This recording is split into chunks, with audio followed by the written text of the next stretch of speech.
That's an apple tart. Today's event is part of a series with the Creative Feast, focusing on food and its impact on healthy living. My name is Kathy Hoey, and I am your host and volunteer with the AARP New Hampshire. For over 60 years, AARP has been promoting the health and well-being of older Americans. And here in New Hampshire, we strive to bring you informative, innovative, and fun virtual events like today's online cook-along demonstration as a means of connection and inclusion. If you have any questions or any comments during this session about AARP New Hampshire or the cooking demonstrations, please put them in the question and answer section, and myself or a AARP staff member, Ashley, will raise them with Liz.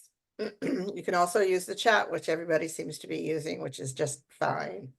AARP has numerous free healthy living resources on its website, from staying fit to wellness and longevity, information on healthy eating, information on staying sharp, and there's something for everyone. AARP will put, Ashley Davis from AARP will put the New Hampshire AARP link in the chat. And you can connect from there, as well as some of the recipes links as well. Chef Liz of Hollis, New Hampshire built her cooking career in a variety of Boston catering and restaurant settings. After starting her family, she re-entered the food world as a cooking instructor with Liz Barber's Creative Feast, and I'm sure she'll give us her website. Her recipes and teaching styles connect her with her community, and Liz soon had a large following of local students. She is a regular guest on New Hampshire's WMUR Cooking Corner, and her cooking demonstrations and recipes are featured in various publications, including Where Women Cook, New Hampshire Magazine, the New Hampshire Telegraph, and the Hippo Press. All of her programs focus upon the premise that we are healthier when we cook at home. We hope you enjoy today's program, and Liz, take it away. Thank you very much. Great. Thank you so much, Kathy. Welcome, everybody, to my virtual kitchen here in Hollis, New Hampshire. It's a pleasure to be with you. Got to say hello to a lot of people while you were coming in from all across the country. It's really exciting to have you join me here today. And we have more programs coming in 2024. So you can check out that schedule. I'm really excited for a whole year coming of classes, at our usual time and our usual place. So I hope that you will check that out and join us for those. I'm going to take you to my website and share that with you. We're going to talk about this recipe and get ready to get started. For those of you who are going to be preparing this along with me, right now your butter should be in the refrigerator. We want to make sure it's nice and cold. We want to have some ice water ready because we're going to make our dough first. So just put some water with some ice cubes in it and set that aside. Just make sure you have about, 1.5 cups to 2 cups. And then we'll have that ready.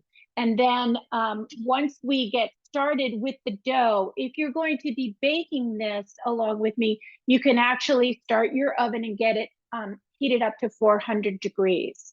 Some of you may do this partially with me. So basically, you could do the dough with me today and freeze that until you're ready to make the tart another day. You're welcome to do that. That is really the easiest way to do this. If you want to do this, serve this at Christmas time. But if you're ready to cook it today, that will be fine too. So first, let me just take you to the website, my website, and I will share with you the recipe. So at thecreativefeast.com, there's lots for you to see here.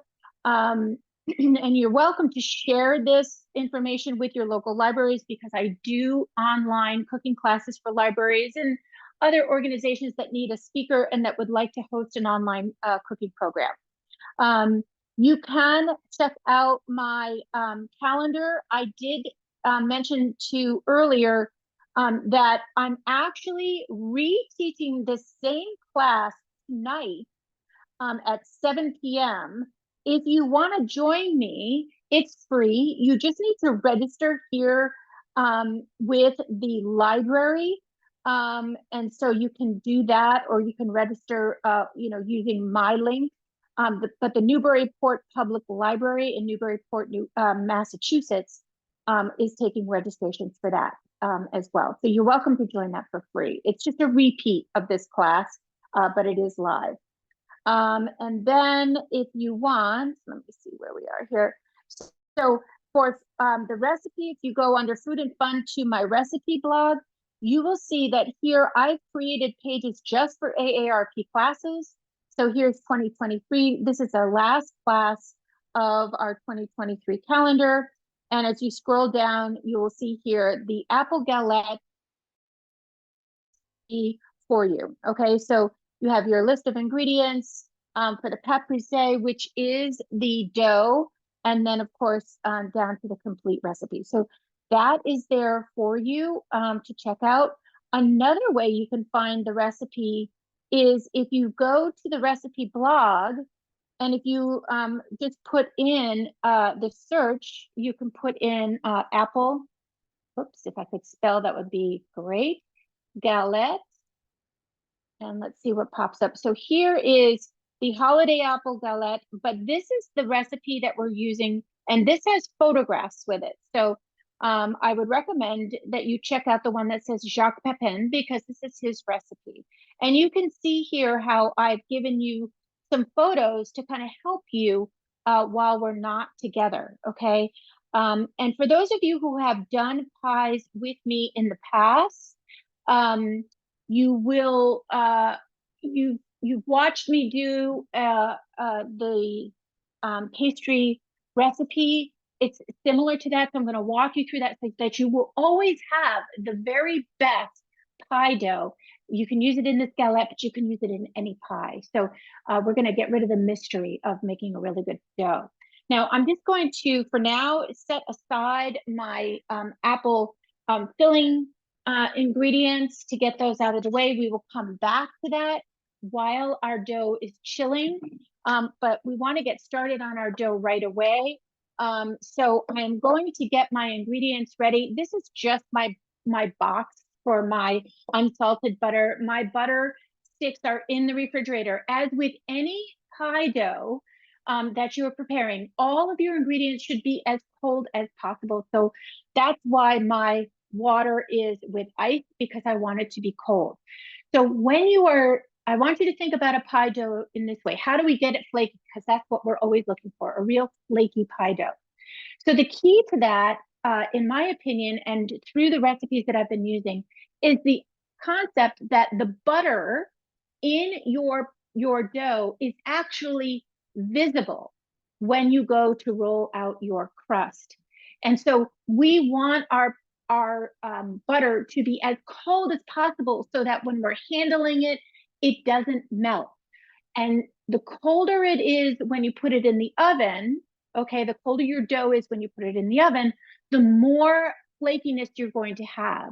Because when you bake your pie or your tart, your crust is, what's happening is we have our ingredients, we have flour, cold water, cold butter, and a little bit of salt. As we bring them together in the dough, we roll them out, we can see the pieces of the butter in the dough. When we put it into the oven, the high heat of the oven is going to help set that crust on the outside, but also as that crust bakes, that butter on the inside begins to melt. If it's in larger pieces, if you can see those pieces in your dough, that tells you that that butter will take just a little bit longer to melt. So as it melts and the crust itself is set up, it actually leaves like little air pockets, which help to create that flaky texture. So that's why it's important that our dough actually have visual pieces. You can see the pieces of the butter in the dough, and I'm going to walk you through that, okay?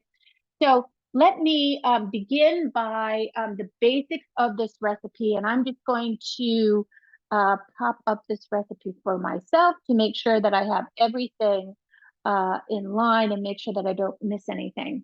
So The first thing we're going to start with is an all-purpose flour. Now, I love Jacques Pepin's method to this. This actually was the very first bake recipe I had ever made. And I got this book from my dad when I graduated from college. I got my first apartment in Hoboken, New Jersey, and I had a party and I took out the book my dad gave me, and I was like, wow, this is going to be very difficult, but I just went into it, and I'll have to tell you, it was the best, easiest tart I had ever made. Of course, I'd never made anything before, but I have been making it every year since. And you don't need to be a pastry chef to have success with this. This is kind of one of those wonderful rules that I find with really great chefs. They're able to have such wonderful descriptions in their recipes that you really understand how to prepare it. So we'll take the mystery out of that for you today. So get your all-purpose flour, and we're going to do our scoop and sweep method. So if you scoop your flour like this, I just take the top of the flat part of my knife and sweep it off. Jacques Pepin says just scoop it off with your hand. He's not worried too much about precision here. Certainly in a fine baking book, you would do it by grams. You would weigh out your flour, but we're just going to keep it simple. And that's what I love about this recipe. So that's 3 cups of all-purpose flour, okay? I'm going to keep the flour close by for when we go to roll out our dough. And then we need a half a teaspoon of salt. I just use kosher salt, keep it simple. Just stir that together so that the salt is blended in with the flour. Then it's time to get our butter. I'm going to go ahead and take the butter out of the refrigerator. Do notice that I am using here a really good quality grass-fed butter. Grass-fed cows tend to have more fat in their butter. So, and I find I use unsalted butter because I'm putting salt in here. Salted butter, if that's all you have, you can certainly use that, but I wouldn't then add more butter to your pie crust. So one or the other. Now I'm just grabbing my sticks of butter here. Liz, we have a question. Yep. Someone was wondering if they could use gluten-free all-purpose flour. I have no experience using gluten-free, and so I can't advise you there. But if you want a gluten-free pie crust, what I would recommend, and maybe Ashley, you could put this into the chat, check out my good friend Kate McDermott. Her book called Pie Camp is one that I highly recommend, and she has a gluten-free pie crust in her book. The fact is that doing gluten-free using different flours will also affect the texture of your dough. And so I do recommend that you reach out to an expert or look for a specifically gluten-free recipe rather than just doing substitutions here. But thank you for that question, because I know a lot of people do have that as an issue. Did you have another question, Ashley? All right, so what someone just asked if sweet butter was the same as unsalted butter. I believe that's the last question. Yeah, that is a good question. I have always taken it that way. I think it's probably just a marketing thing that they use that terminology. But you should be able, you just look on the ingredients and note that there's no added salt to it. But again, if all you have is salty butter, that's fine. Just don't add salt in with the flour. Now we have our butter here, and I'm going to slice that into slices, tablespoons, and just drop them right in. Okay, again, my goal here is to keep my butter as cold as possible. So right up into the last minute, that's when I take it out of the refrigerator. Okay, and we've got that for our first stick, and now our second. All right, now, hey, did you know that you can freeze your butter too? When you see butter, good butter on sale, buy a bunch of it, stick it in your freezer, and then you can use that for your recipes. I have a large store of butter in my freezer because sometimes this goes on sale and that's when I buy it all. We have one more butter question. Someone was asking about using a vegan butter if they have dairy allergy. I'm sorry, using what kind of butter? A vegan butter because they have dairy allergy. Yeah, again, it's not something I am familiar with, but definitely something you could try. The problem is, again, is that it's going to be the fat content is going to be really important. So I would research and go looking at vegan pie dough recipes to see how they differ. So that's something to consider. All right. Okay, so we have our flour, our salt, and our butter, and now it's time to cut it in. Now, when I used to make this recipe, I used to do it by my hands. If you are using your hands to cut in the flour, you want to make sure that you run your hands under cold water to cool them down, because butter begins to melt. I think it's at like 48 or 52 degrees, something like that. So the warmth of my hands will begin to melt the butter. The other thing is I have what's called, this is this cuts the butter in. This is a pastry. I forgot the term of it, but it is intended to cut butter into your flour. If you have a food processor, you can use that also, but just do it at very short intervals. So I just use 1 second pulse, and maybe about 12 of them should be enough. Okay, because remember, you want to see the butter at the end. So here I'm just going to cut this in. And I do want to make sure that I'm seeing pieces. Now, the way I describe this is you want to have different size pieces that are the size of an almond or the tip of your finger, or some will be smaller, but you do want to be able to see those pieces in your flour.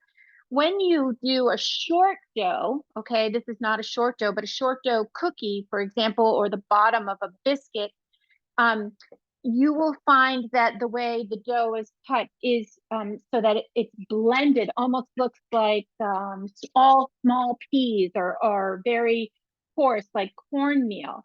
That's a different type of dough, and you don't want it to be crispy like a pie dough, but more well blended. So, the different instructions depend on the type of dough that you're working with. Okay. So I'm going to call that a day. I'm taking, whenever I use my knife, notice that I'm using the back of my knife. We don't ever want to dull our knife blade. So use the back. All right. And I'm just getting all the extra butter off of my pastry cutter. And then we're going to go, I want to show you this. If I show you with my hands, I'm just getting rid of the flour just so you can see the different sizes of my butter here. Okay, so you can see those pieces, and that's what I'm looking for. All right, now we're going to do our water. So we need about 3/4 of a cup of ice cold water. So notice in here I have plenty of water with ice cubes in it. It's getting super cold. Even if you're pulling it directly from your faucet, you want to make sure it's even colder than that if possible. So that's why I add the ice cubes to it. And I'm going to measure out 3/4 of a cup. And then we're going to add this. All right, so we've got this all set. I'm just going to add it right in. And then I'm going to take this is a dough whip or dough whisk. The idea is that it's nice and open. I got this at King Arthur, but you can buy it any online store. They're $12. But what it allows me to do is to stir this to allow the water to incorporate itself in there evenly without touching it with my hands, because again, my hands are going to be very warm. All right. So I'm just basically getting this kind kind of blended in here, and I will then get ready to touch this with my hands because I want to bring it together. So I'm just going to cool down my hands by running them under cold water. You can put that ice water on there. Warm hands, warm heart, but at this point you want cold hands, all right? So, and then we're just going to bring this together. So notice how what I'm doing is I'm kind of squeezing this with my hand as I grab it, all right? And just trying to get the butter and the water and the flour to come together. This is not going to be a beautifully smooth dough. Remember, this is more of a shaggy dough, and then we're going to kind of bring it together. We don't really want to overhandle this dough, so that's why I'm just grabbing it and squeezing it together. I'm not kneading it like you would knead bread or anything like that. Now, you may say, oh, Liz, look at the bottom. It's so dry, it's not coming together. But just by pressing in, it will begin to absorb that. Now you can also take this, put this onto your work surface like that, and then just squeeze it together. Okay, I'm not rolling this. I'm just kind of pressing it together. And you have to kind of trust the process, right? So I still have that dry, kind of pound this down there, and it absorbs everything.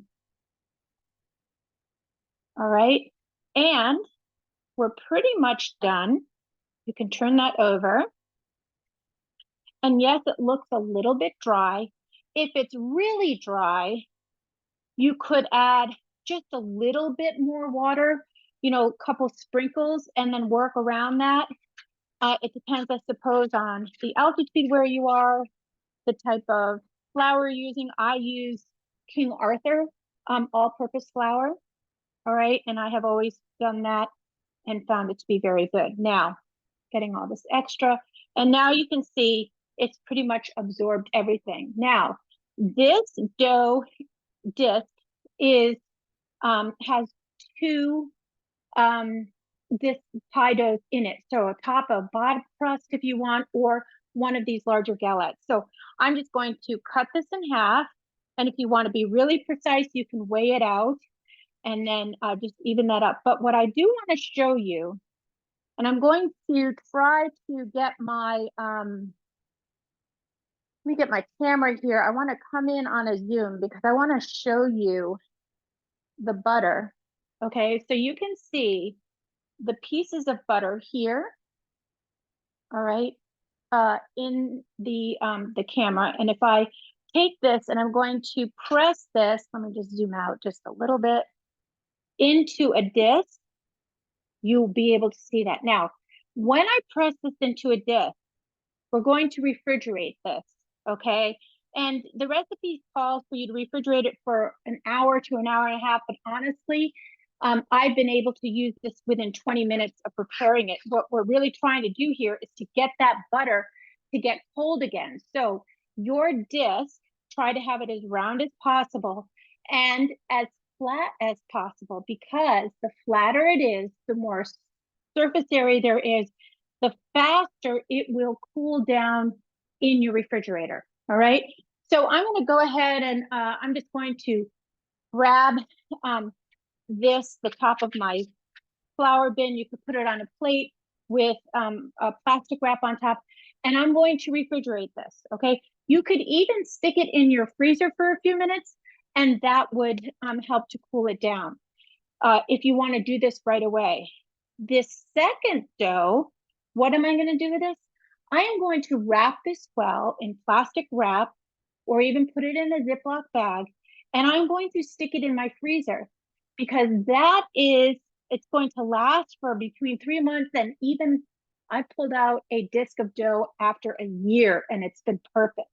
But freezing your dough is a great way to make sure that you will have a piece of dough ready for the next tart that you're going to do, or a single crust pie.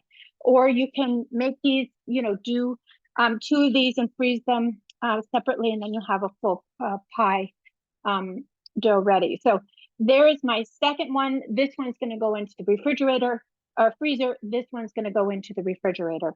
and we'll be all set. So if you're cooking along with me, or even if you're done and you're not going to go on to the next step, make sure you get these refrigerated or frozen for your pie that you're going to make.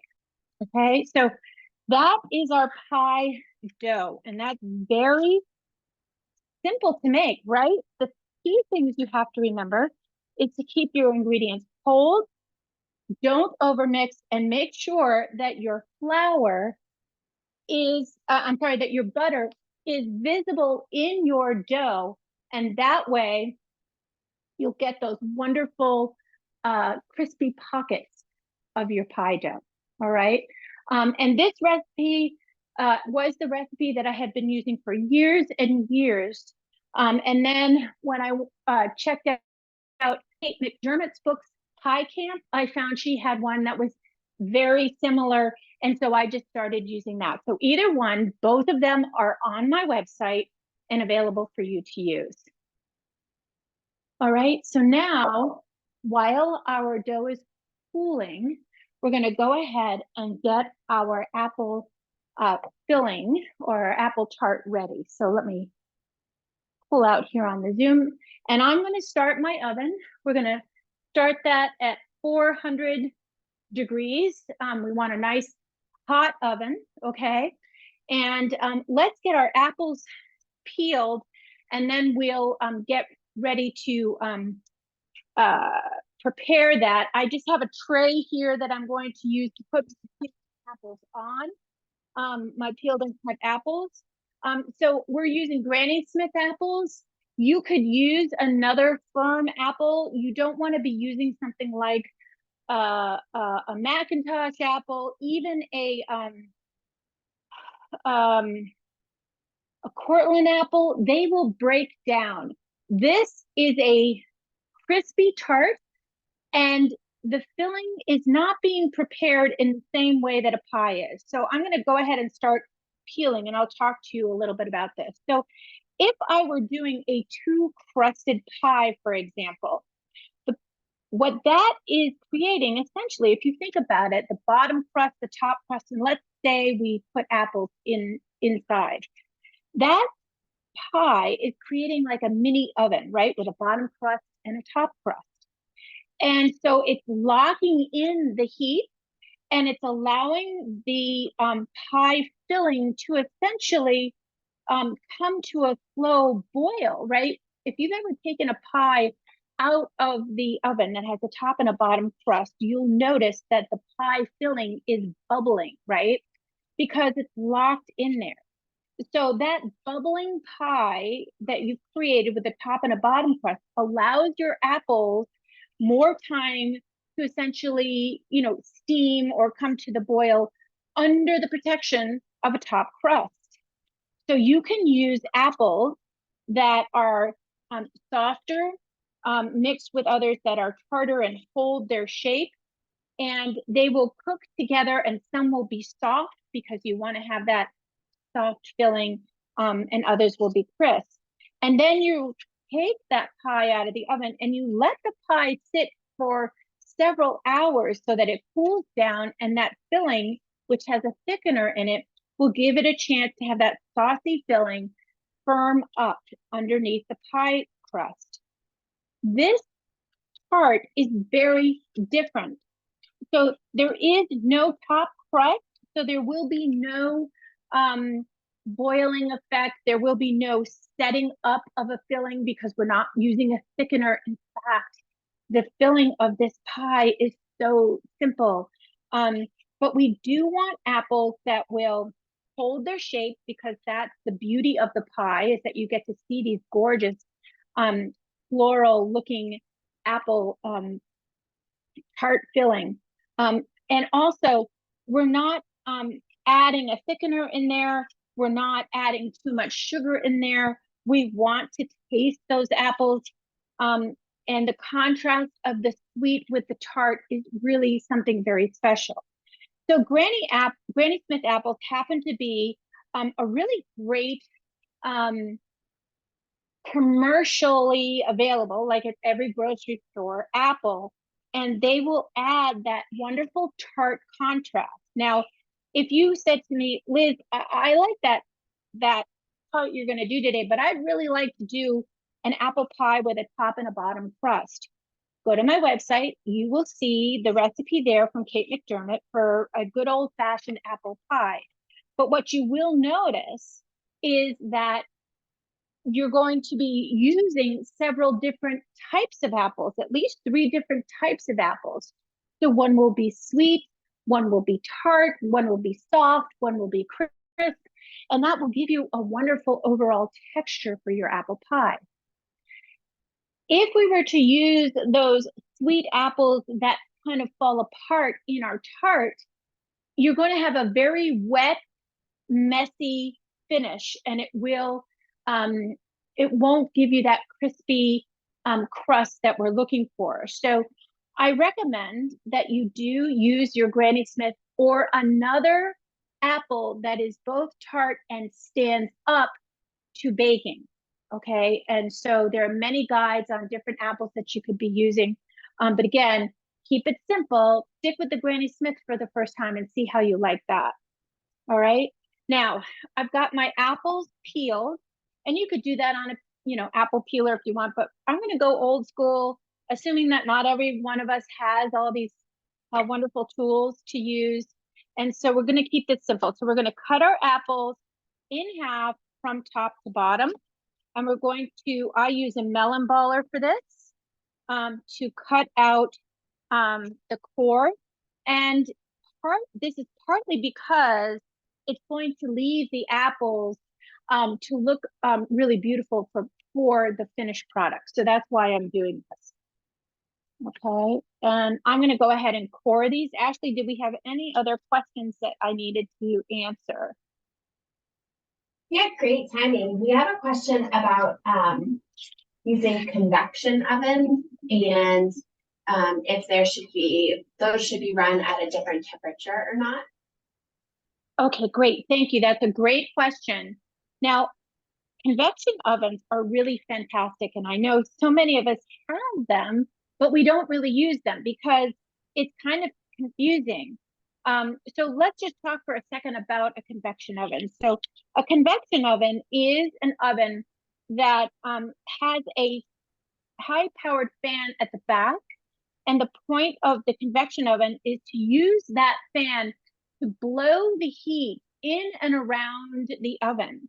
And so if that hot air is blowing around the oven, it actually will help your food to cook faster, right? Because the surface now is going to be touched by more of the hot air more regularly, rather than just having a hot box.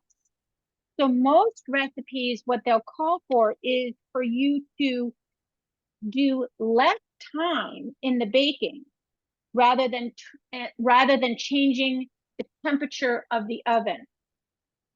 Does that always work? It depends, honestly, on the quality, the strength of your convection oven. What I would do first is I would cut back, check your tart about 10 minutes, 15 minutes before the rest of us would. So for example, this tart calls for baking at 400 degrees for 45 to 50 minutes. So at, the 35-minute mark time, I would take a look at your tart. If you see that it is beautifully browned and all around, and that you can take it out and you can feel that the dough is very crispy, maybe give it 5 more minutes and then you're done. So check the time first rather than changing the temperature. All right, now I'm going to flip these all over, and I'm going to slice these. I find, where's my little paring knife? I find that this is easier to do with a paring knife because we're going for very thin slices, okay? So I'm going to try to go for about 1/8 of an inch thin, and with a sharp paring knife, it actually should go very quickly. So Just slice that right through. Now, we are going to take the ends of each of our apples and chop those up, and I'm going to show you that. But for now, what I do is I try to be as methodical as I can and slice my apples and move them all to the side so that they're all together. Now, don't worry about adding lemon juice to this or an acid to keep these from browning, because they will brown due to the cooking. And then we are going to finish this tart with a beautiful apricot glaze that will then cover up any kind of browning that may have been caused by the air touching the apples. Okay, so again, just try to get this as thin as possible. I always tell people one of the best tools that you can have in your toolkit is a sharp paring knife. They are not expensive. So even if you're not somebody who likes to sharpen your knives, go ahead and buy another paring knife. You can't go wrong. These little paring knives, I have a bunch of them. They're from Victorinox, which is the company that I get my chef's knives from. And they're great gifts for cooks of all abilities, and anybody in a new kitchen. People will love to have a little sharp paring knife. Probably about $5 each. They aren't a big expense. All right.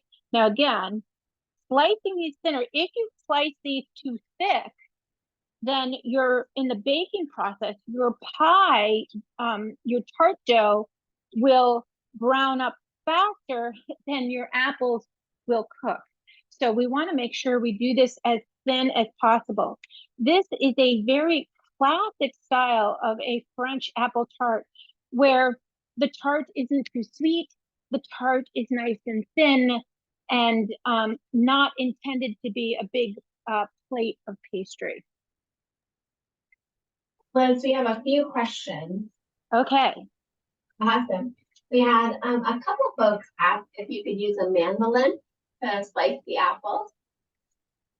So that's a great question. You can, but I have to say, I love the control of this, and I'll show you why. You'll see why I prefer this method over the mandolin. And it all comes down to actually putting the tart together. So you're going to see exactly what I mean, and you're going to say, oh, I get it.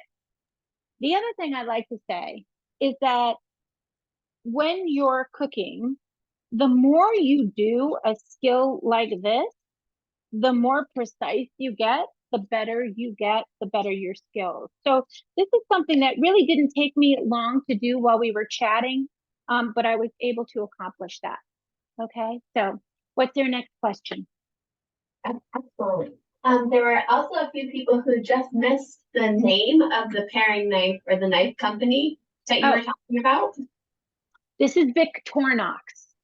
So it's the same company that I get my chef's knives from.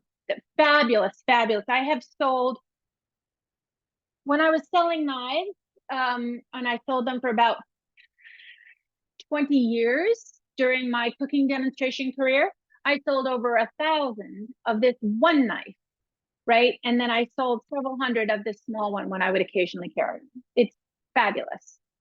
Okay. Now, before you ask another question, Ashley, I just want to, for those cooking along, so what we're going to do is I'm going to pull off the end pieces. So when you're looking at your apple, you'll see that these ones are really small on this end in comparison to, say, the middle pieces. So if we look at these two piece sizes, they're very different. What I'm looking for is to have more closer to the larger size. So the end pieces are going to come off. We're going to use those, and I'll take this one off. We're going to use them. So don't worry about it, but do take off those littler end pieces. Okay, and I'll put them over here. So go ahead, Ashley, did you have any other questions?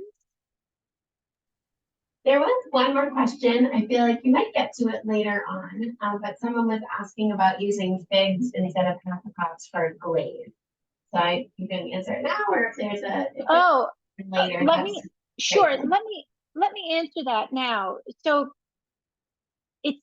it's a great question. I am very glad that you asked it. So what I love about this recipe is that from my professional baking experience, and for any professional baker that tells you when they do tarts, those tarts that you buy, say you go to a fine pastry shop and you're buying a little individual tartlet that has fruit on it and then it's got a glaze on it. What is that glaze? That is a commercial apricot glaze. Okay. So it's pretty standard to use an apricot glaze. Number one, it adds a little bit of sweetness, but number two is it adds a beautiful transparency to your pastry. So could you use a fig jam? You can, but the fig jam is going to add color to your pastry. So keep that in mind. Could you use a raspberry jam? You can, but it's going to add color to your pastry. So I love that question. And I love that Jacques Pepin takes that into account by, I don't have to buy a commercial apricot jam. I just buy, a regular grocery store apricot jam and I put it in the microwave and I have my glaze. And at the end, I'm going to warm this up and I'm going to share with you. I'm going to glaze. I've already made this tart for you. So you can see, I'm going to glaze it for you and you can see what that's all about. Okay. Now, I'm going to, okay, so here are my apples. I've removed those end pieces, right? And now I'm going to chop up. These are the end pieces. So I'm going to chop those up. And Ashley, if you have any other questions while I'm chopping, I'm happy to answer. Everything is looking good right now. Thank you. Okay, great. So now I love how this tart really comes together. These little chunks, these little pieces of the end pieces, these are going to lay down on our pastry underneath our beautiful apples that will be on top. So nothing goes to waste. I'm going to give this a nice chop and continue chopping. The smaller they are, the faster they'll cook, right? So we want them to be small. And the smaller they are, the better our top apples will lay on the top. And you're going to see it's going to make a beautiful design. So we really want them to lay nice and flat. So do chop these up relatively fine. I have a quick question about the, somebody asked about the parchment paper. Can they use parchment paper? Do they have to use parchment paper or could they just not? Probably just. Oh, not for the apples. No, you don't have to. I just had it, on the cookie sheet. You will need a piece of parchment paper when you go to make your tart, and I'll show you why. So I would recommend it. But on the other hand, I have a feeling, you know what?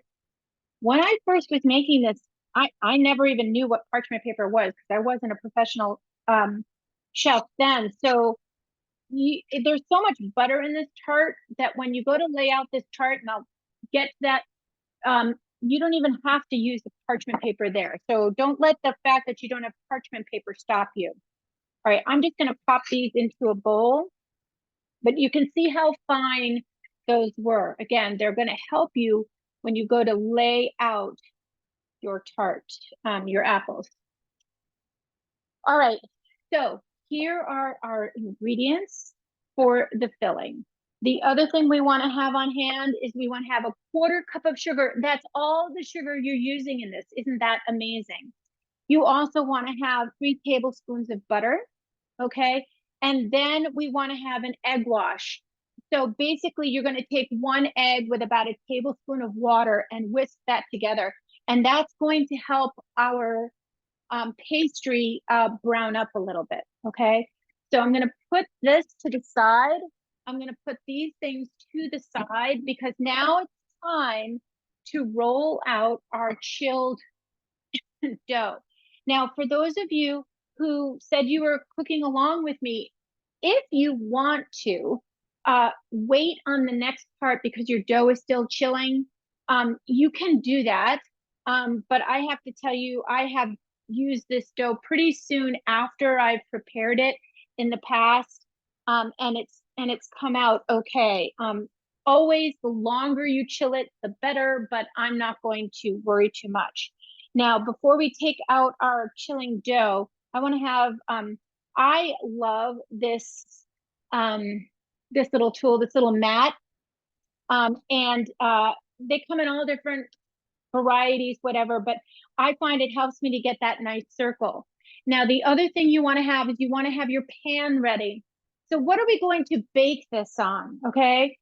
So this is really critical. And I will tell you, I am not always the smartest person in the room when it comes to when I'm getting so much on my head and I'm like working away. And then I finally realized, oh my gosh. Oh, here's a story. My first cheesecake that I made when I was first working at a restaurant in their pastry area, I was just learning. And the chef said, I want you to make 5 cheesecakes and here's the recipe. And I was like, great, I'm going to do it.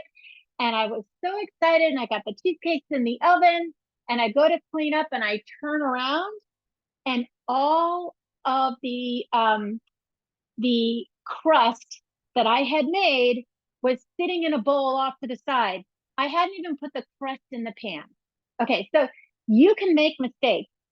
And oftentimes you can recover from them. Sometimes you can't.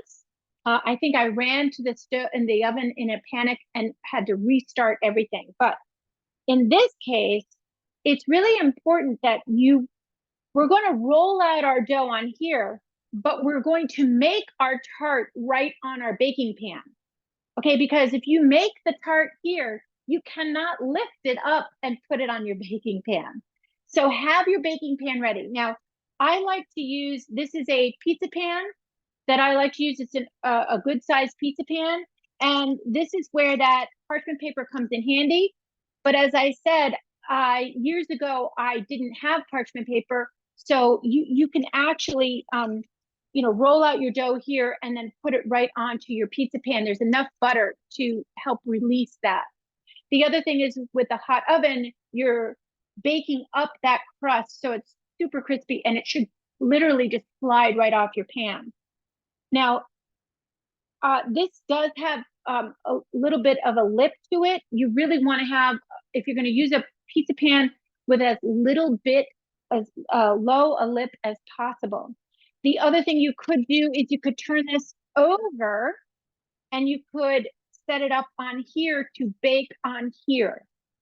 If you do not have a pizza pan, for years, I always baked on the back of a cookie sheet.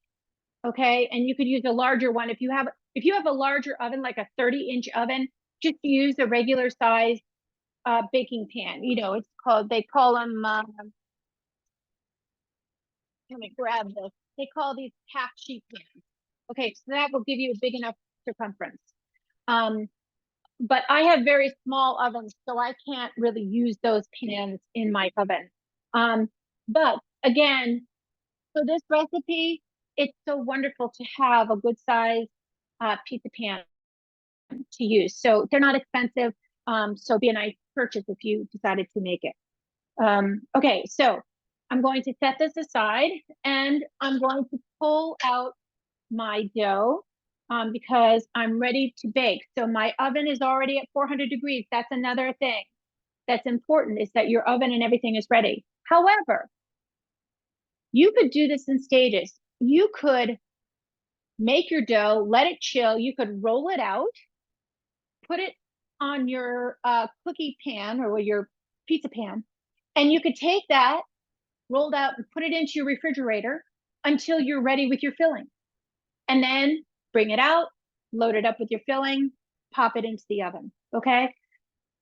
If you really had to, you could roll it out, put it in the pan, get your filling in it, and stick it in the refrigerator if you had to wait to bake it for some reason. So you could do this in stages too. All right, I'm gonna pull out my dough. Okay.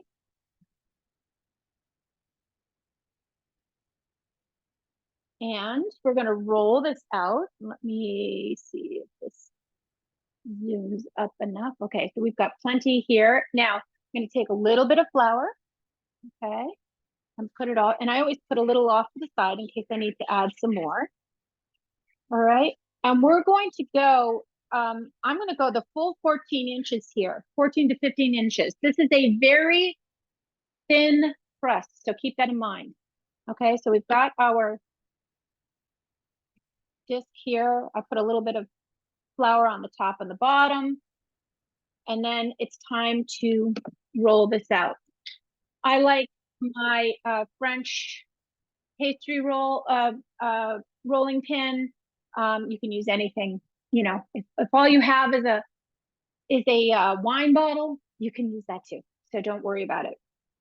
Okay, and we're just gonna start to roll from the center, and then I turn my disc and I always roll from the center, okay, on out, and that helps you to get a more evenly thin pastry. Now you can see here, this is not perfect. Over here, you see how there's this little V. So you can kind of bring that together and see how that rolls out. Nothing has to be perfect though. I love this about this recipe. I used to, when I would create my own pie recipes, the title always said rustic, you know, rustic apple pie, rustic peach pie, rustic crostini. And I did that on purpose because then it never had to be perfect, right? So it never has to look perfect, but it's going to taste fantastic. Now, if you find that it's sticking, you can just lift it up and turn it over, add a little bit of flour. All right. So this is great. We're doing pretty well on time. This might go a little bit over, but what's really nice is this is being recorded. And again, as I mentioned to you, you're welcome to join me at my class tonight while I'm teaching at 7 o'clock to the Newbury, Massachusetts Newburyport Library online. So you can check that out. All right, and I'm just going all the way out to my 14-inch border. This is why I love this tool. This mat is so great. And there we are. Perfect. And if you want more of an edge, you can go even a little bit further. It's very forgiving.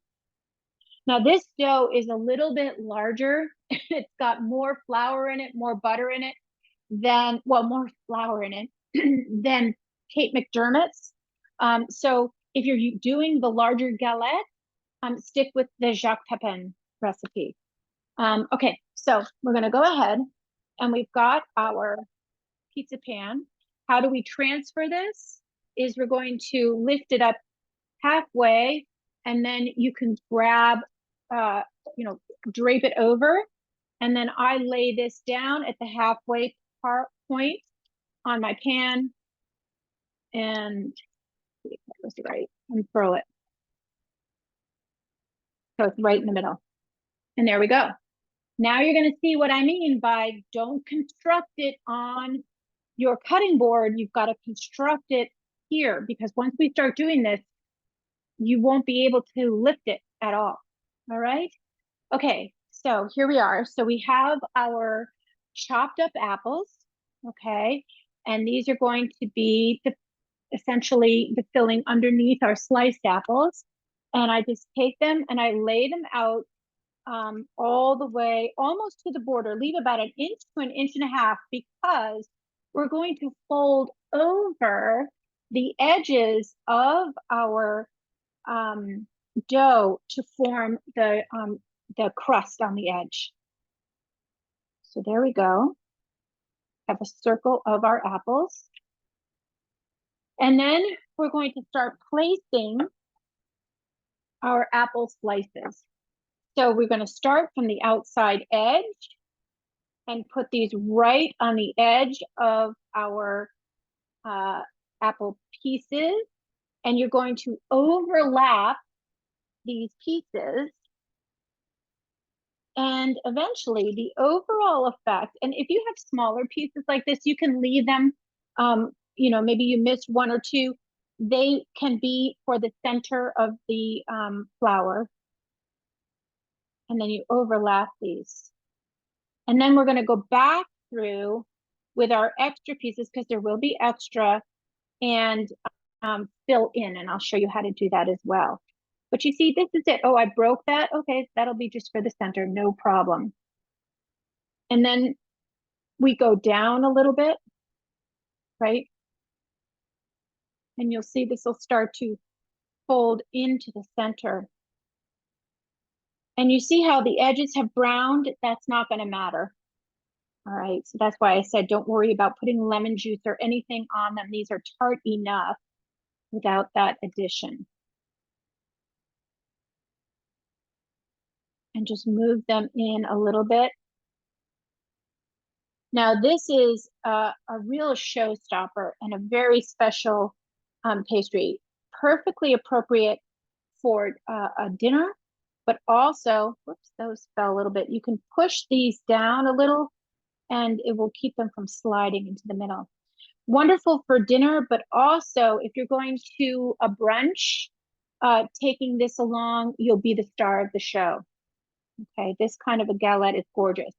Now, when it's in season, I have made this recipe and made a plum tart. Now, I chose plums because plums tend to not be as wet as, say, peaches. Peaches can be very wet. So I have not done this with peaches. If you want to use peaches, of course, these are fresh fruit. If you want to use peaches, you can add a little bit of, you can add some flour to the filling, and you want to make sure that you don't use peaches that are overly ripe.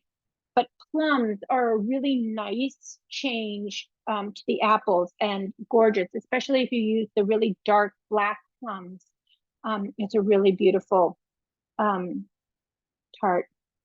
Okay, so now I've got plenty here and they're moving into the center. Now we're going to kind of fill in the center. Remember, I had some of those broken pieces, and look, I do have a lot of apple left. So we still have more to do, and I'm going to show you how to then build this up. So here I'm just dropping them into the center, breaking them, and they're going to make that center flour. Now you see how this has little, you can see, you know, where there's little holes, or you can see the centers. That's when I take my remaining apples and I lift and tuck and get them all in there. And you'll use up every last apple slice that you have. So you can see this is not going to be super thin, but it's just really going to be beautiful when it's all baked up. Now you could serve this with a softly whipped cream. You could serve this with a really good quality vanilla ice cream, or you can serve it just plain. All right, you don't have to be fancy with this. And then sometimes it helps to turn your tray a little bit so that you can then see from a different angle. There's a slot right there where this apple will go in. Make sure that it's evenly balanced, that you're not adding apples all on one side, because then it will be a little bit higher on one side than the other. Stay within your original circle there so that you don't, you still have this dough on the outside left to fold over.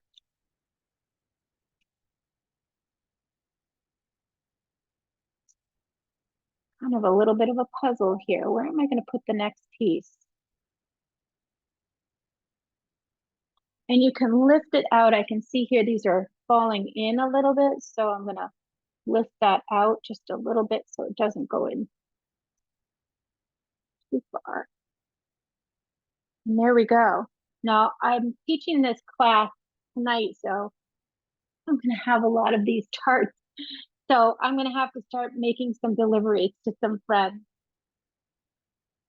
And these will last, by the way, several days.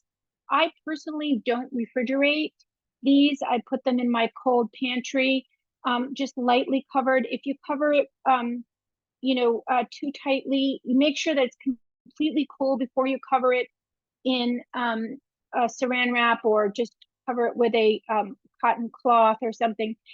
If you do it while it's still warm, you are going to, your beautiful crust is going to get very soggy. So you don't want to do that.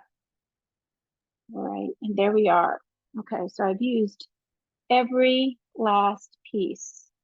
Okay, and you can shift them a little bit if you want. Perfect. Now we're going to finish this up by folding up our crust, okay, and fold over. So I fold it up and then I use my finger, set it right there, and I can put a little, almost like a little bend there in that. And you see how rustic that looks? It's perfect.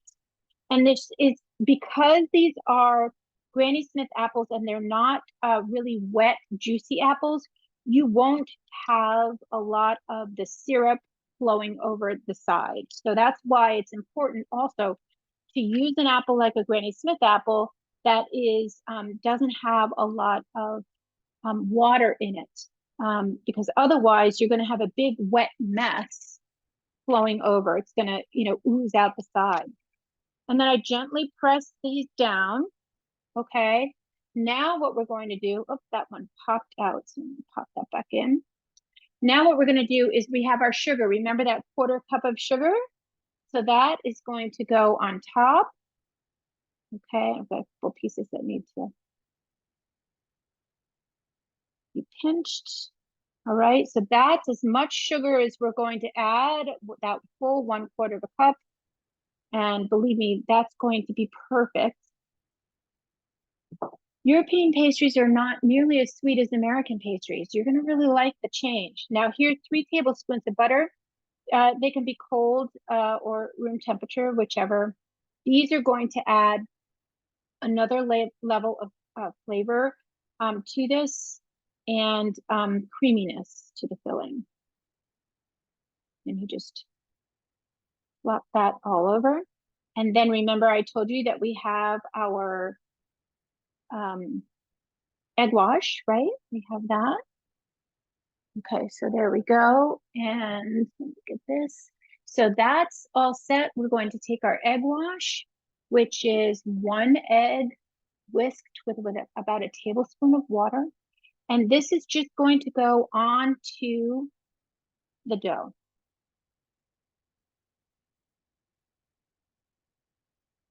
And that's it. Super easy. This beautiful, you'll not believe that you made this beautiful tart. Okay, this is going to go into my 400 degree oven. I'm going to put it in for 40 minutes. And then I always like to check it about 5 to 10 minutes. Turn that off. Before the timer, before it says it's done, just to make sure. Now let me show you the finished tart. And then I'll finish that with you. And there you go. Okay, so that is so beautiful and so simple. And then we'll go ahead, and I've got my apricot preserves. You really want to get this nice and soft by the microwave, and then just brush it on. Now, I usually brush it on when the apples are still warm, but you can see how gorgeous this is even now with the apples cold. This is so beautiful. And this is just a little bit of plain apricot jam with a little bit of water if you need to thin it out a little bit. Okay, but you can see how it adds that color. And so for the person who asked about using a fig jam, you could see maybe your fig jam is just going to add a little bit of color, but you prefer it to apricot. I get that. You should go ahead and do it. I have done it with a raspberry jam and really liked it. So whatever you prefer, it's just that it gives it a final glaze that really adds that professional look to it. So there is our apple galette. And do remember when it comes time to take it out of the oven. Here's another good point. I should have mentioned this. So let me just get another pan, and I want to show it to you. Let's pretend that this has just come out of the oven. Okay, so I'm gonna put it right on there. Okay, so when it comes out of the oven, the best thing you can do for it to keep it nice and crisp is to get it onto a wire rack. So if you've got a parchment paper, pull this with the parchment paper onto your wire rack, and then pull the parchment paper out from underneath it. You want this to be sitting with plenty of airflow so that there's no condensation underneath. And so when you cut into this is super crispy. You're going to get that nice crispy crunch, okay? So let me, I'm gonna cut into this. My husband won't mind because then it'll be ours for dinner. So why don't I cut into this and you can hear how beautiful this is. So now, how do you cut this so that everybody has the same size piece? You cut it in half. You cut that in half. Can you hear that crunch? Look at this beautiful, wonderful flake. Okay, and then you can cut each piece in half, so that would be 8, or you could cut it into thirds. So this is a wonderful tart. I don't even know if this is going to make it to dinner. And there we go. There is our beautiful slice. It's perfect. It has a wonderful crumb to it. Maybe I can tip it up on its side so you can see how lovely that is. And look at the bottom. Look at how the bottom is beautifully browned. Okay, so that's what we're looking for. I recommend that this is not something that I would freeze after it's been baked. I would have the frozen pie dough ready to go to thaw out, and then go ahead and make your tart. But there we are. Here is your wonderful apple tart. I hope that some of you are trying that. If anybody was cooking along with me, I hope you had success. I know you're all going to love this. And look, we've taken the mystery out of it. So it is something that anyone can do if you just have patience and just give it some time. You're gonna love this, and everybody is gonna say, "Wow, look at that!" Because I don't know of any pastry shops here in New Hampshire where you can get a tart like this. So, thank you all for joining us today. Ashley and Kathleen, thank you so much for hosting. Can I I'm just looking forward do a quick little ending? It says, "Thank you, Liz, for showing us how to create such a beautiful holiday tarts. It was a great cooking along demonstration, and today's cooking demonstration is just one of the many virtual offerings through AARP, and hope you'll come back and join us for more. Our next cooking along demonstration with Liz will be on January 16th at 2 p.m., and we will learn how to create comfort in a bowl with winter soups.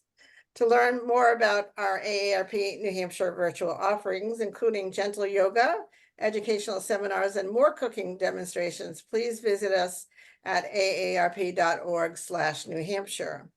And if you are interested in volunteering for our AARP New Hampshire community teams, please let us know at New Hampshire AARP at aarp.org. We will put the chat link in the chat. Again, anyway, they are putting in different things in my script here. So I want to thank you, Liz. Everybody says how wonderful it looks. And I always learn something new, and it looks delicious. Thank you very, very much. Great. Thank you, everybody. Have a Merry Christmas and a Happy New Year.